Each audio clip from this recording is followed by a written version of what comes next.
Okay, so before she comes up and before the video plays, I have to tell a short anecdote. I swam at Ladera Oaks, which is about a 20-minute drive from here, and one of our swimmers was the young Chris Silva. He later became America's first American swimming record holder of African-American descent, of African descent. And it was quite a breakthrough. And later we saw Anthony Nesty, who is now an inductee, become the first of African descent to win a gold medal at the Olympic Games. The first American of African descent to win a gold medal at the Olympic Games is with us today. Cullen Jones is over here.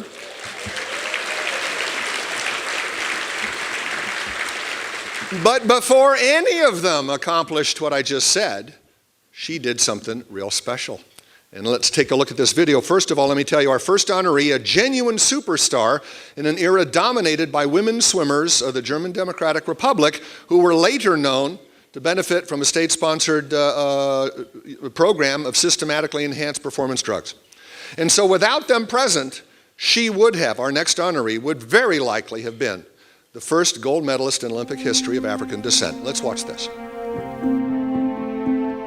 Enith Brigitha was born on the West Indian island of Curaçao, where she first learned to swim. By the time she moved to Holland with her mother and brother in 1970, she had become the island's most promising swimmer.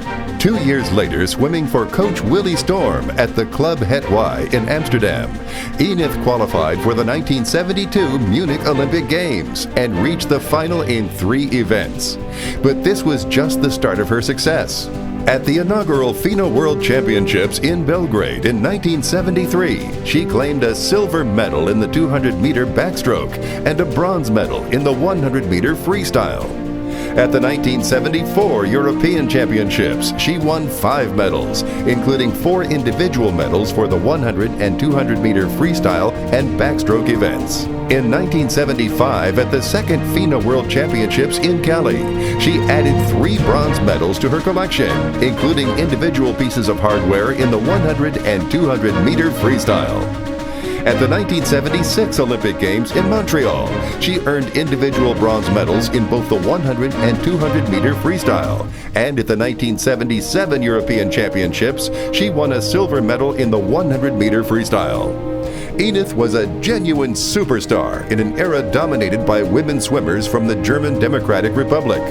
All told, she set 5 short course world records, collected 21 Dutch titles in the freestyle, backstroke, medley, and butterfly events. She won the Dutch 100-meter freestyle title 7 years in a row, was twice named Dutch Sportswoman of the Year, and has the distinction of being the first person of African descent to win Olympic medals in swimming. Still, her accomplishments have for too long been diminished by the dazzling success of the East Germans. Of the 11 individual medals Enith won at the Olympic Games, World and European Championships, East German swimmers finished ahead of her in 10 of those events, the one exception being America's Shirley Babashoff. After the fall of the Berlin Wall, Dr. Werner Franke and his wife Brigitte Berendonck discovered files from the Stasi, the East German secret police, documenting the fact that all of the East German swimmers who finished ahead of Enith Brigitha had been systematically doped without the knowledge or consent of them or their parents as a matter of national policy. Had the world known this at the time, Enith's record would be even more stellar. She also would be recognized today as the first black Olympic champion in swimming history.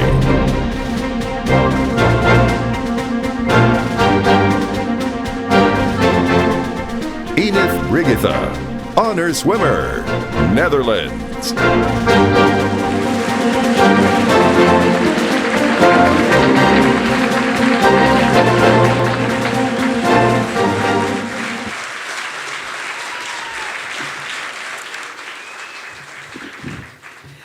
Good evening, ladies and gentlemen. Thank you for the outstanding rewards you have given me. Indeed, I'm very proud of the success of which you have just been given an impression. However, for this success, I gladly point to my forebears, to my mother, and especially to my grandmothers. They were heroes in many respects. My grandmother, with Dutch roots, guided her family through the rough years of depression and through World War II. She gave me optimism, dedication, and tact. My grandmother, with African roots, felt slavery still on her heels. She stood firm in the face of poverty, hardships, and rudeness.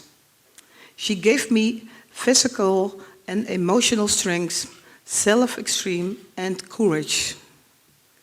The Curaçao society changed for better. In the 60s, I was the first girl of color and only 11 years old. To be told by a coach, "We believe in you.